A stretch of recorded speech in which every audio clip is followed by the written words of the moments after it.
Äntligen kommer den tokhyllade romanen Such a fun age av Kiley Reid ut på svenska. Då har den fått titeln Vår bästa tid och den är översatt till svenska av Klara Lindell. Med anledning av att boken ges ut i Sverige så fick jag möjlighet att samtala med författaren.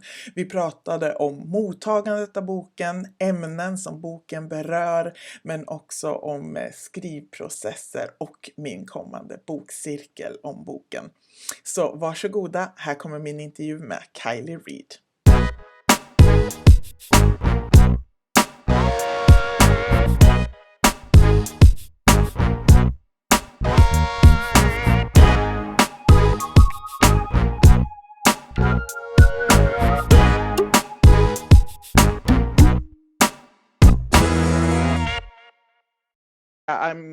I'm really honored to be able to talk to you and to ask some questions in regard to such a fun age. As I said, that I absolutely loved. Okay, so my first question is, what inspired you to write this story? And also, was it clear from the start that we would get both Amira and Alex's point of view throughout the novel? So the story, the first little flash of inspiration was probably drawing from some of the books and films that I like, where there is a very precarious and almost petty imbalance between three people. The number three is just such a perfect, literary device, and allegiances change so quickly. So from the beginning, I knew that I wanted to write a very low to the ground and domestic story about three people, a young woman, her new boyfriend, and her employer. And what came from that was a more important three-person relationship, which was a young Black woman, the very small white toddler she takes care of, and the mother of the toddler as well, which is in the United States a very old story in some ways, but of course, in 2015, it is, bookended by a lot of, social media and technology as well. And so that's where I started. In the beginning writing phases, I wrote almost diary entries for both Amira and Alex, and I thought that might be more of the way that I would tell the story. I remember Alex's were in first person, but the more I kept writing, I wanted to stick to a close third narration, as that's where I'm very comfortable. And I ended up going back and forth between the two of them. It's one of my favorite things to experience plot through different POVs. And so I thought that would be an interesting way. And also, these women are brought together because of this very small child, and the child should be the focus of everything, but she often isn't. And I thought that those two perspectives would be a really interesting read. Yeah, for sure. And as you said, the alliances with the characters differs throughout the story, and you feel as you kind of got the grips of both Amira and Alex, and then something happened, and that comes to change, which I thought was very clever. And also, I love Briar, the toddler. And especially when you say alliances, it makes me think of Briar most. When you're a 3-year-old, your alliances are changing all the time. And there's moments where Amira, wants, to comfort Briar, but Briar only wants her mom. And there are times when Alex feels the same way. And so a 3-year-old is definitely, ever-changing mercurial being in the story, which is really enjoyable to read, I think. And sometimes she's more of a grown-up than either her mother or her sitter. She's very, very in charge of how she's feeling and describing how she's feeling, and very articulate for a 3-year-old, for sure. Yes. Which made her sort of the fourth character, really. She's not something you gloss over. I come to reflect upon her what she said and how she carries herself as a 3-year-old, which I thought I hope to God she stays that way. Oh, me too. Yeah, growing up. Sure. Yeah, so that was the inspiration. And you said you wrote the story in 2015, is that right? I believe Correct? that I started writing it in 2015 and then I finished in 2018. Yes. And how did the writing process look like for you? In Since the this is your debut novel, so. Yes, in the beginning, I would write every day for about 3 to 4 hours in the morning in a coffee shop in Fayetteville, Arkansas. That's where I was living at the time. Mm-hmm. And some mornings, the writing process would just look like me staring into space and figuring out things in my head, but I do consider that a huge part of the writing process. Yeah. And there are many mornings where it's a win as long as I'm thinking about the writing and not looking at my phone or doing something else. So in the beginning, it was 3 or 4 hours a day, but once I have a large body of work, I tend to go all day long. And so towards the end of finishing up the novel, it was maybe 6 weeks of 8 to 10 hour days of just going through it over and over again, making sure every plot line rang true, every character's decision was them, but still surprising, and just going over and over and over again, making sure everything was where I wanted it to be. Yeah. So the publishing industry looks a bit different in the US than it does in Sweden. I know that agents are a very big part of being published. So had you written the whole book all the way through when you contacted an agent and a publisher, or were there someone sort of hanging over your shoulder, checking in? So how is it going? How is it going? Or could you write in solidarity? You know, it's so funny because I feel like in movies, that's how publishing works, with an agent calling repeatedly. Well, that happens to Alex, right? Yes, exactly. Well, see, here's the thing. For fiction, you have to have a pretty much finished manuscript to present. For nonfiction, like Alex, you do a proposal and then you sell that proposal and then you're writing the book after that, which I will never write nonfiction for that reason. I don't know if I could ever do that. But for me, I landed on an agent that I had met through graduate school, the IRA's workshop, and we started working together in May, and then we worked together on the novel, editing it for about 6 weeks. And then she said, I thought perhaps we would submit it in the fall, that we would marinate on it a little bit. And she said, no, we're ready. And so we tried to sell it in June. And we put it on submission, which means it goes to a bunch of different editors and publishing houses. And then 10 days later, it was sold. Yeah. Did you say you went to the Iowa workshop? Yeah, I went to the Iowa Writers Workshop. Wow. I did it in 2019. From my understanding, that is a very prestigious workshop to attend. So that must have been pretty cool. I think Marilyn Robinson teaches there. Yeah. She was a teacher there too for a long time. Yes. Okay. And I went through several Facebook groups where there are, POC reading groups or culture for POC people, etc., and encourage people to. There are so many things in here that we used to talk about that's not being brought up, being put to pen to paper, and so many things that we can relate to. So the need and the excitement about the book, because it was published here last week, has really, to my, I'm so thrilled, because our stories are not that often told. And when this book came into my hands and I saw that it was done so well, I need to scream from the rooftop that everybody needs to read it. And I think there are so many things for a lot of readers to take from this novel. And since there are a varied gallery of characters, and and your alignments with the characters can differ. I found that it was very multifaceted and complex description of characters, which I thoroughly enjoyed because it made them so more relatable, because we are Okay. not just one-sided. If you're white, you're like this, and if you're black, you're like that. Right.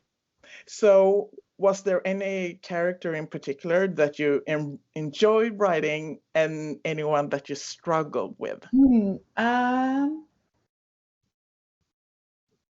When it comes to enjoying my characters, I feel that it's enjoying the combination of characters, maybe. And I was extremely excited to put Tamra and Amira in the same room with each other after establishing their characters. Tamra is a, high income, respectability politics, postured Black woman who has wonderful intentions and quite a difficult delivery of those intentions. And she has a very big, like others, she has a very big rejection to Amira's anti-careerism. And I think that is a common thing throughout several minority groups, where anyone who doesn't have a certain level of high, I'm putting quotes around ambition in their life, that others say, not only are you holding yourself back, but you're holding us back as a group. I think that happens often. And so I was very excited to portray Tamra's sometimes very inept ways of trying to connect with Amira. I've always thought that the most cringy code is done by, high income Black people who did not grow up speaking that way. Yeah. And Tamra definitely does some of that. And so I would say I was really excited when she greets Amira on Thanksgiving was one of the best moments. Exactly. It's like, what up, girl? But no. Exactly. But I think that so many Black women in particular have had that experience where either a Black person at a party was foisted upon them, or someone else is trying to make a connection with them. And I think that there is class involved as well. Tamra tries to connect with her as a Black woman, but their lives are so different and they come from completely different worlds, and her trying to connect just over them being Black is pretty fruitless. So I would say in terms of characters I was excited to write, it was putting those two together. And I've often, we were talking about children in literature before. I do think that children are often used as a plot set point or a chess piece in novels often. And so I was very cautious with using Briar to further the plot in a way that wasn't genuine to her. I wanted all of her, thoughts to be things that she came up with, and not something that she was repeating, even though it's very common for children to repeat adults around them. But I really wanted her to deploy her intelligence and not be used as this like precious cherub being. Sometimes she drives Alex bananas, and sometimes she can't stop asking questions. And so I wanted her to be very real and just odd and charming in herself. Yeah. She became very much alive, as all the characters, but that you intersperse her questions to either Amira or Alex when they are engaged in a conversation. As you can see her, she's living her life. And then sometimes she wants to ask the adults, no matter what they are occupied with. Exactly. She's not a question. Yeah.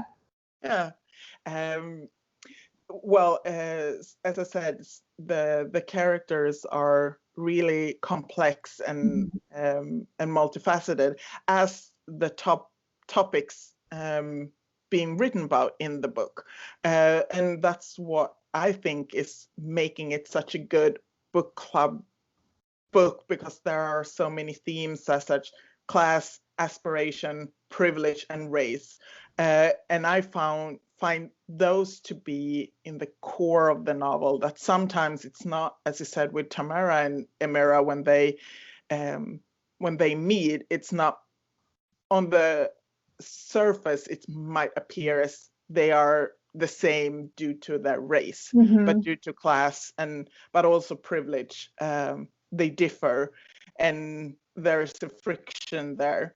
Do you agree that those are the main subjects, or is there anything else that you find to be the core of the novel?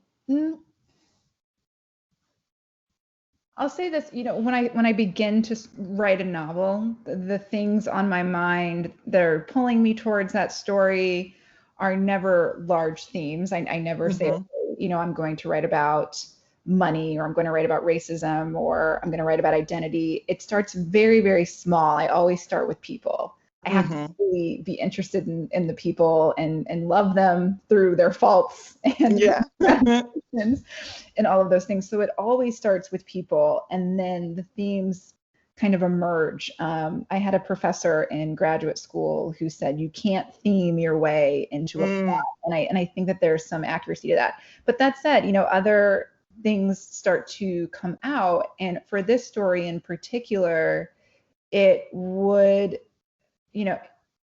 behoove me and the story to, acknowledge that this is a story about domestic labor and also about emotional labor from one character in particular, which is Amira. And so I would say that, of course, class and race and sexuality play a role as they do in our lives on a regular basis. I was mostly interested in Amira's role as a domestic worker, and what that does to her emotionally and her emotional labor that she has to put into this job. Being a child caretaker, I think that some people think, you clock in and you clock out, but you really carry the emotions that you have, throughout the rest of your day, and your job becomes easier when you love a child. And yet that child is not your own, and you have to have these boundaries, and understanding that, you love this child, but you would never see them if it wasn't for an exchange of money, is a very complicated thing. And so I was very interested in portraying that in an accurate way in this. And also to both her view on the job as the parents' view of the job, which for me goes back to in the States where Black people would take care of white people's children, but they were not allowed to touch the silverware, or it was okay for them to raise their kids, but not they were not trusted in other areas. And in some way, for Alex to, not know that much about Amira for some time, yet trusting her with her own daughter, and to not see that we are not buddies. I am your employer. Right. I think that many parents have this thought process that says, okay, we have this person raising our children. What is the best thing that we can do for her? Okay, she's with our family, so let's make her feel like she's part of the family. And the problem there is that you are denying the employer-employee role, because you do things for an employee that you would never do for your family. You give them sick days, you give them 2 weeks notice, you make sure they get out on time, you give them a raise, you give them health care, which I think we should have healthcare regardless of your job status. But in that situation, that's very, very needed. And so I think that Alex is caught up with, how do I make this girl like me? And if I make her like me, I don't think she's thinking this explicitly, but if I make her like me, that will lessen my exploitation of her labor. And I feel so badly about it. And I don't think Alex is the only one feeling that way. And I think it's a position that she shouldn't be put in. I don't think she should have that much power, for a number of reasons. I think care should be subsidized. I think Amira should have her own health care, but this is the situation Alex is put into. Because something that, always reading about this healthcare situation as a Swede is always mind-blowing. How can not everybody have basic Uh-huh. coverage, but Crazy. that's a whole Yep. other situation.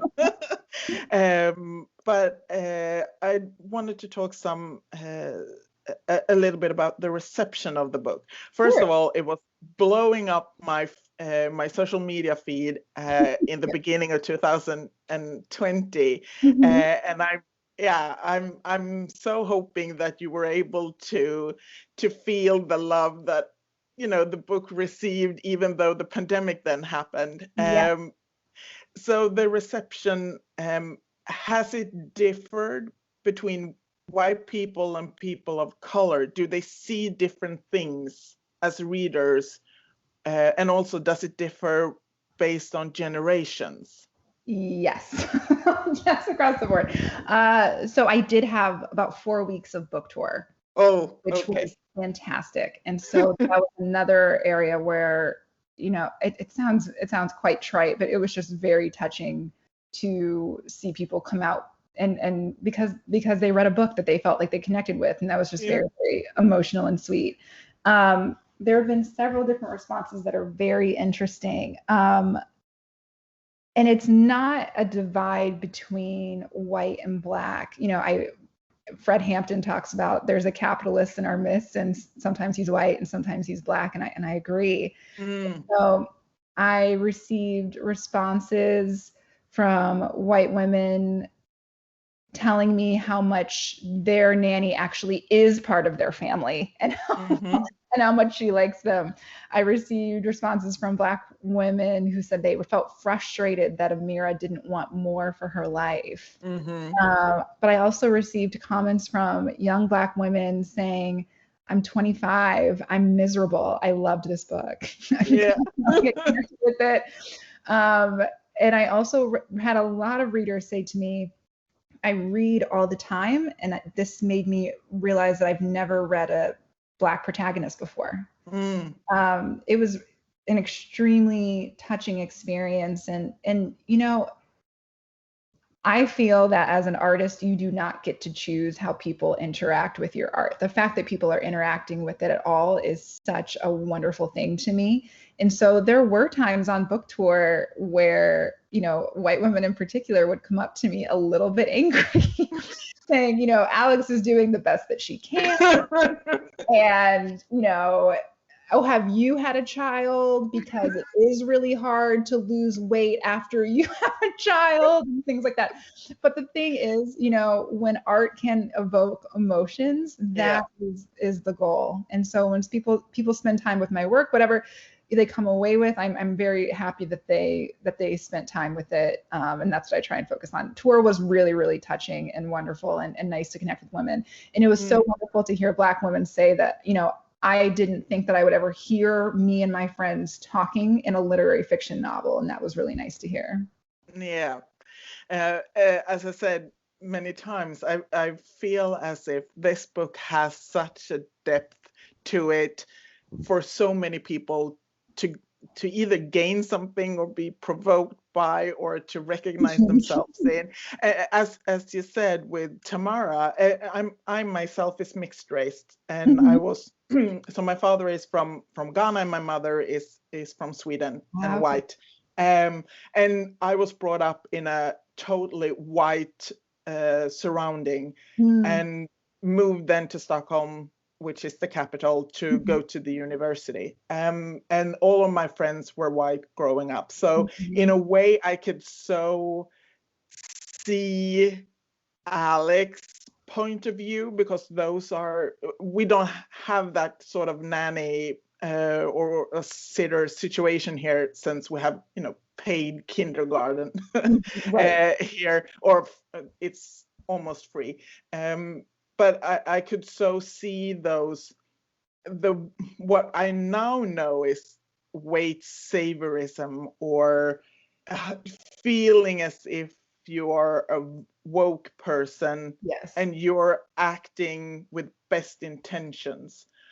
But I could also see, Amira's point of view, saying to Kelly, is that his name, or how you pronounce it? Yes, The Kelly. boyfriend.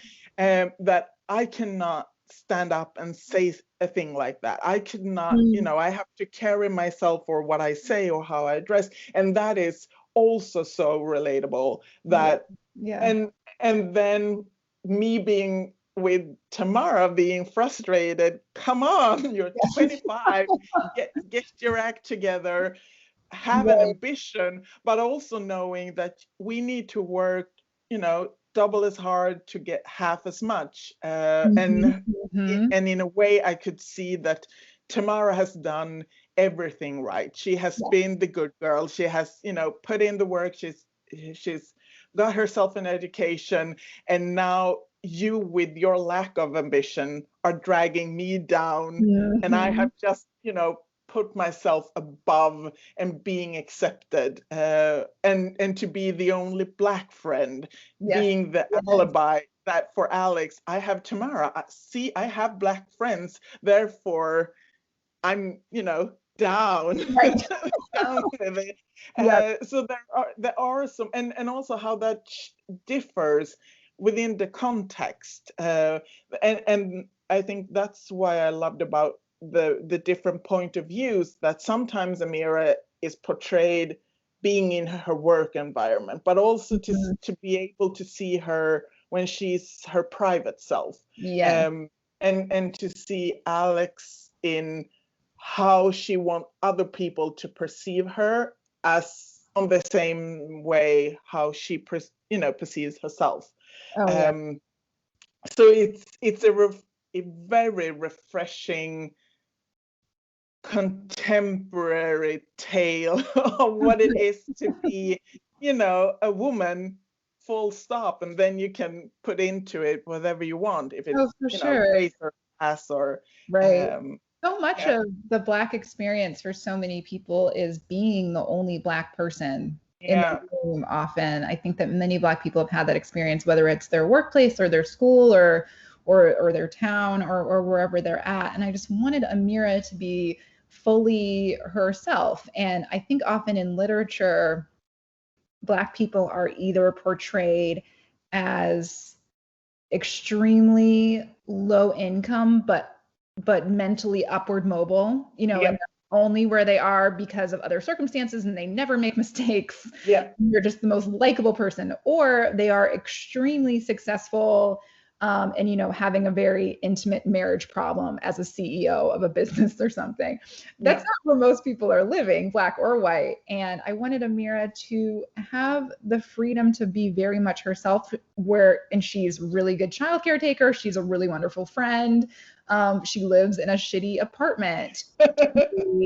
When she gets a bonus of $1,200, I think that the reaction that many people expect her to do is save it and do the right thing and pay off her rent and get ahead. But she's like, no, I'm going to buy a leather jacket. Like, that's what I'm going to do. And that is an experience that so many people do. And I wanted her to give her the freedom to make those decisions. And with Kelly, sometimes he really nails it and sometimes he messes up. And I think a lot of people forget that as a Black person, when someone does something that is racist, there is a mental gymnastics of, okay, am I going to say something? Am I going to ruin my evening? If I do, will I not get that promotion? Will I not have sex tonight? There's all of these things going on in her head. And I just really wanted to give her the room to be fully in her body and not make the perfect decision all the time, but make the decision that made sense for her character and the evening she was about to have. Yeah, and I so enjoyed that the story doesn't end. I'm not gonna talk about exactly what happens, but that you stay true to her, to not, because it would have been so easy to, and then we send her off, with these high ambition, and now she's gonna conquer the world and she's gonna be an activist or whatever, because that is not her. And I feel as the ordinary becomes the thing that we could relate to most, there are those micro moments where someone says something and you have to, in a split second, decide, am I gonna say something or not? And the things we have to swallow, not to be the the party pooper, or some, yeah. Oh, because then we become, oh, so she's then the angry black woman, or she's, yeah, and to navigate there, and what is me and what is the expectation put up on me based on me being a woman, or me being a person of color, or from this class, or whatever it is. And I think that that is something that is so relatable, but also the inner struggle that you then have with yourself, that what is me, and do I always need to be a black person taking the fight? Right. And Sometimes you're just tired. Sometimes you just don't feel like it. yeah, And and that is that good. can be okay. Yeah. Exactly. Exactly. Yeah. But I also, when it comes to generation, I'm myself born 86, so I'm 35. And when I asked you about if the generations differ, is how they see a mirror, that for some, they see themselves because they are that age. But I was thinking, what is a 65-year-old reader thinking of this whole Right. You know what? ordeal? I've been so pleased that there were so many boomer generation people at my readings who said to me, I'd never heard of your book, and I saw the colors and I just liked the colors on it, so I bought it. I'm here, which is very sweet and a testament to the designers, which is really wonderful. And I'm happy to say that, also I think that that generation emails me a lot more, and it was Okay. so sweet to say, some people write and say, I'm a 65-year-old male in London, and I really liked this, and we have lots of Alexes here in London. I hope you never meet them. I had a 75-year-old woman named Briar write me and say, I've never seen my name in a book, and I enjoyed it. And so that was very sweet as well. I think that a lot of writers, I was born in 87, so I'm about the same as you. Yeah. And a lot of writers get pigeonholed into a term of millennial fiction. And I think that one sounds like a marketing tool, but it also implies that it's fiction meant for millennials to understand. But I think that themes of emotional labor and growing up and an awkward interaction span beyond millennial experience. And I hope it continues to. And that is something that I'm very excited about, the book club, because we have participants that are 70 and some who are just barely 20, and they're spread across the country, and lead a very different type of life. And I think that will make such an interesting discussion on this book, based on, and in the meeting, or when that come together, for generations and different classes and different origins, no matter what they are. I find that so stimulating. So I'm really looking forward to it. Yeah, it's going to be amazing. I so want to say thank you, and whenever the pandemic is over and we're able to travel, I so hope that either you will come here, or me meeting you at a reading or something in the States, so I can get my book signed, and gush a bit more, being a fangirl, because it was truly an amazing reading experience. I'm so happy about that. And I really can't complain, since I did have time in the beginning to go on tour, but travel to places like Sweden was so high on my list, and I'm so that didn't happen. But I'm writing another novel now. I'm so looking forward for readers here to find your work, and best of luck with your upcoming novel. And I saw that you're doing a tour for the paperback version in the States now, so it's a virtual tour, so that is special, but I will take what I can get right now. So, it was such an honor and a treat to talk to you. I'm so thankful. This was really, really lovely. Thank you for making the time. Okay, thank you so much, John. I'll talk to you soon. Okay, bye.